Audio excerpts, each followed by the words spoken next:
పంట ఏంది ఇంత బలహీనంగా ఉంది?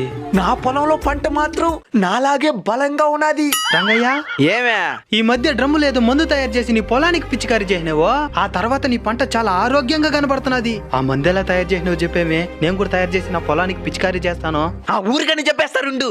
రంగయ్య బాగున్నావా? బాగున్నాను సారో. ఈ మధ్య నేను చెప్పిన మందు తయారు చేసి పొలానికి పిచికారి చేసినావా?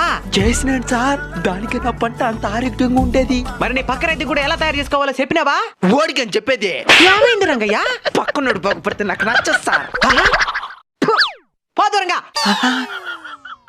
ఏనా దిగులుగా ఉండవా? పంట సరిగా పండడం లేదయ్యా. నీకు అమృతం ఉపయోగం ఏందో తెలుసా? తెలుసయ్యా.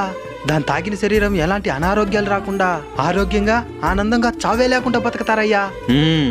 శరీరానికి అమృతం ఎలా పనిచేస్తుందో నేల సారవంతానికి జీవామృతం అనేది అలా పనిచేస్తుంది. జీవామృతమా? దాన్ని ఎలా తయారు చేయాలో ఈ మధ్య రంగయ్యకి చెప్తే తయారు